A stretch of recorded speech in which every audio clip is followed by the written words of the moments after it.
Not only has he forged Guinness World Records certificate and applications, he has also forged a couple of achievements as a cook.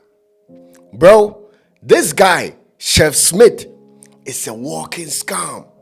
Charlie, he has made it, your friends say, difficult for people like me with good heart to even believe he has remorse over the crimes he has committed. He had, Charlie. Heading. I'm back again. So yesterday, Sewa I'm here did an exclusive interview with Ghana's most wanted chef who embarked on a cookathon without Guinness's approval. What this guy revealed in the interview makes me start to believe he is sick in the head. Because at this point, there is no human being with a properly functioning brain would do what he just did. In the interview, Sewa I'm here asked him whether he had naps, power naps during his cookathon breaks. He denied and said, if we don't believe him, everything is on video and he has it as evidence. And he also added he recorded his cooking sessions to apply afterwards, since he didn't apply before even starting his cookathon. I don't have application with Guinness World Record. So you did not apply? No. You did not apply? No. So why did you start the cookathon? Like I said, I built it on Edusafua's application reference. Is that possible? It's not normal. But is it done? It's not logic, but it's done because if somebody is application index number 1, somebody will be 2. So that's what you did? Yes. Did she give you a go-ahead to use her application reference? She has no idea. So you decided to start a whole cookathon with an application reference by not applying to the body that is in charge of it. Why did you do that? I don't know. And you wrote to sponsors. I know the risk even for standing. I consulted a couple of doctors. They told me the risk for you to stand not sleeping for even more than 10 days. And the final doctor said the last time he handled something of that sort was even for 9 days. So for me to talk about 30 days and over, he sees that all is normal, but once it's something that I've decided to do, he gives me his go-ahead. And in all of this, you did not have approval from Guinness World Records? No. So you would agree when people say that you're a scammer? Because you knew from the onset that you didn't even have an approval to start in the first place. Yeah. You decided to use a reference from someone's application to seek sponsorship, right? Yeah. So you started the thing, and then you cooked for how long? How long did you cook for? I cooked from 1st February to 6th March. Did you cook every day? I cooked every single day. Because there were reports that you were packing up your things and going to bed at some point at 12 o'clock. I was cooking every single day. Did you at any point pack up? Never. Were you taking naps, Never. sleeping? I was having a nap. There were breaks, which, like I said earlier on, I read all the rules. So every 1 hour you have 5 minutes, which can also be accumulated. Okay, but I get that part. But were you really going home and coming back later No, please. to cook? The videos as the evidence are still there.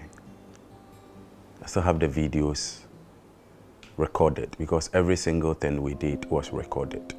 Okay. And the videos are still there to show us a proof.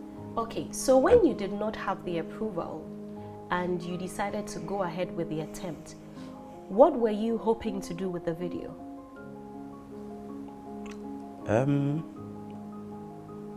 Applying later on and then push it if it will through. I haven't read any of the guidelines regarding a cookathon or trying to break or set a record. but I'm not sure you can send an application after you have successfully ended your attempt. Shouldn't the first step be an application?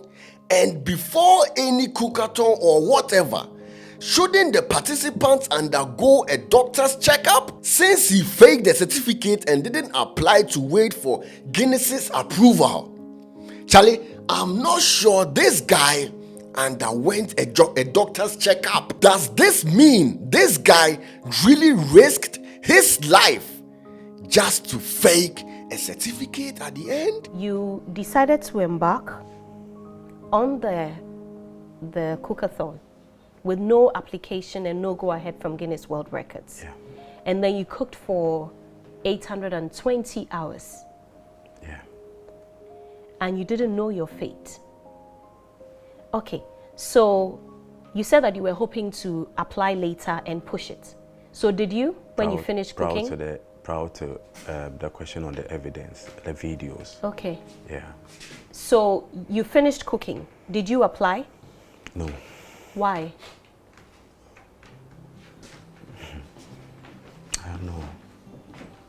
You spent all of that time staying up and you finished cooking and you still did not apply.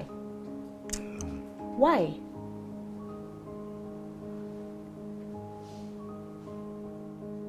I'm curious. I really want to know. And I think that Ghanaians want to know. And it's only fair that you tell them, because there are people who woke up from their beds, came to stand with you the whole time that you were cooking, thinking that, you know, you were in the process of bringing glory to the entire country. And I think that they deserve to know. So you finished cooking and you didn't apply to submit the video. No. Why?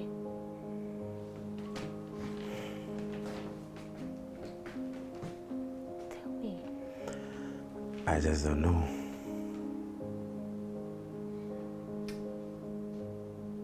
I find that very hard to believe. Yeah. So, what did you tell your sponsors? What conversation did you have with them? What was the agreement when you knew that you didn't have the go-ahead from the Guinness World Records to embark on what you were doing? The application reference was what was requested, so I gave it out. So you created your own application reference? Like I said, I built my application reference. Yourself?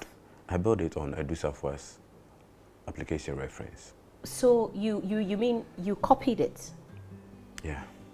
But that's a crime. You forged it. You forged the application documents. Yes, I did. Okay, and you took it to your sponsors. Yeah. And you gave that to them, and they decided to sponsor you. Yeah. With how much? He didn't apply because he knew exactly what he was doing. Bro, in the interview, he said, your friend is saying, he checked the website and built his application based on someone else's. His sponsors only asked for the application, which he provided, so they might have thought that since he showed it as evidence, he had applied and received approval from Guinness when he started his cooking session. Have you seen the statements from your lead sponsors, Ahmadiyya? Yes, please. They say they invested about 300,000 cedis. It's even more. It might be more.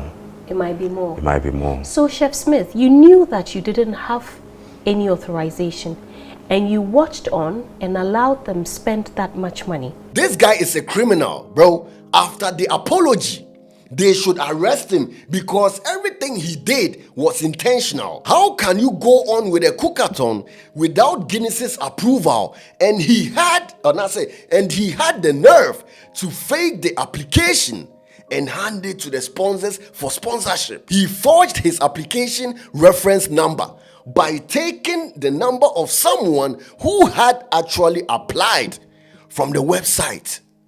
Bro, this one dear, all jokes aside, this is a big crime. So, by virtue of saying that you forged your application reference number and the document, did you forge the certificate too? Yeah.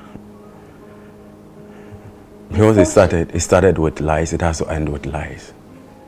So, walk us through the process. You woke up one day and decided that today is the day that I have to announce to the world that I am the new record holder. Tell us.